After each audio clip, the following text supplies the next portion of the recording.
Hey everybody, this is my coin collection part 2, nickels and half dimes. What you're looking at right now is my collection of Jefferson nickels. As you can see, I have most of them. I just have a few left to get. And I'll probably find some in change and I'll probably purchase one or two. They started making these in 1938. And I have one from 1938 right there. Let me show you. There. And right below it is 1939. 1938 was the first year they made those. To commemorate Thomas Jefferson. And on the back, there's a Monticello, which was Thomas Jefferson's home. I don't know where it is. Somewhere in Virginia or West Virginia. I've actually been there. It's pretty nice. I've been inside there. And then they go on through the early 40s until they get to the World War II years. And in 1942, they had to start making the nickels out of silver, copper, and manganese because they needed to put the nickel towards the war effort. And so they took the nickel out of the coins and they put them towards the war effort. I have some more up there. Yeah.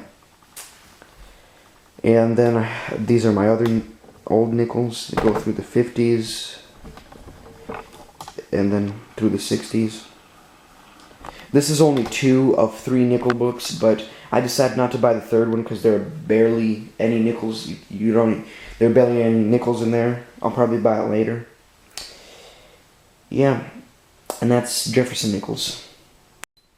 Another special thing about war nickels is that they have their mint mark is really big, and it's right up here above the Monticello.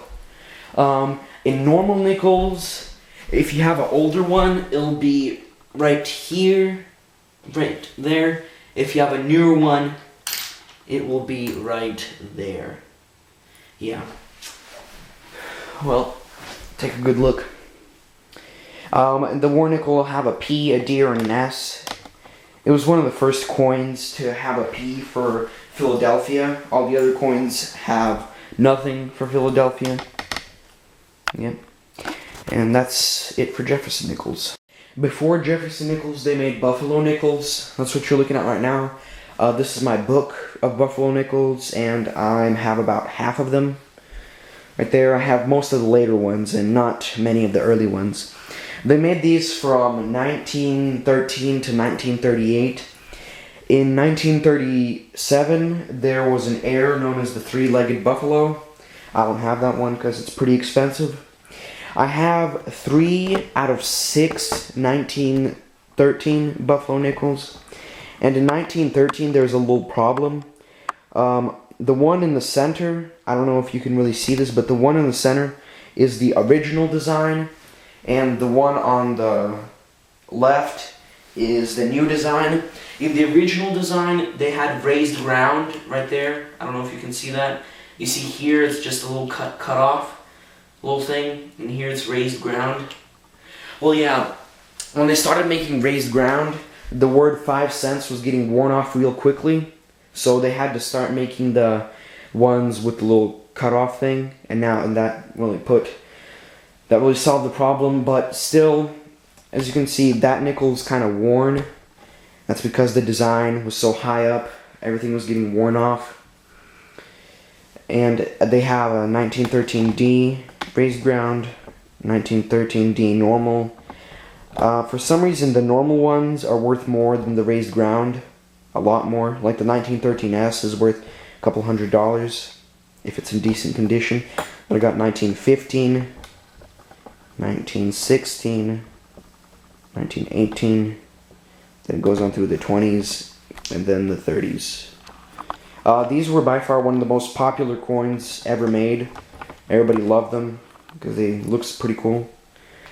With the buffalo on the back and the Indian in the front. Let me show you some later ones right there. Those are the nickels from the 30s. And that empty slot at the bottom is the slot for the 1937 three-legged buffalo. I mean, those are in pretty decent quality. You can read the date and the mint mark, and it's pretty good. Yeah. And those are my buffalo nickels. These are the few loose buffalo nickels that I have, and that's the only loose buffalo nickels that I have. A good way to tell if your buffalo nickel's worth anything is, you see here the date is completely visible. That means it's worth a lot. I mean, not a lot, but it's good.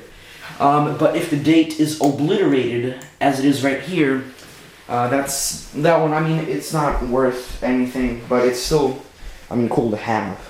Don't throw it away. It's a buffalo nickel. And what's sad about that is you'll never know what date that is. What if it was like 1913, you know? Yep. And there you have it. Those are buffalo nickels. Before the buffalo nickel, they had the V nickel. That's what you're looking at there right now, or Liberty Head nickel. This is the first year they made them, and the first variety.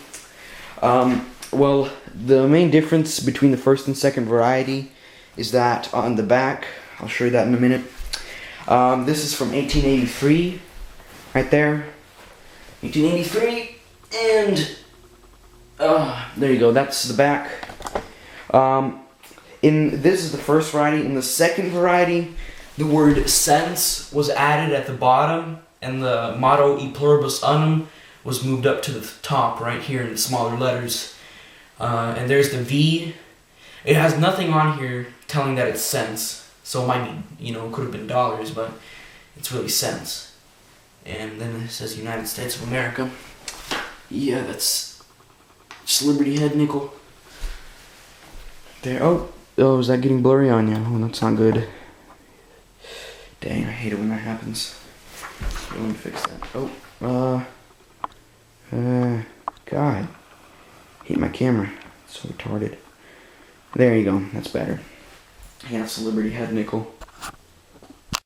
Last coin I'm showing you guys today is the seated Liberty half dime. Not nickel, half dime. The reason they don't call this a nickel is because it's not made of nickel. It's made out of silver and copper.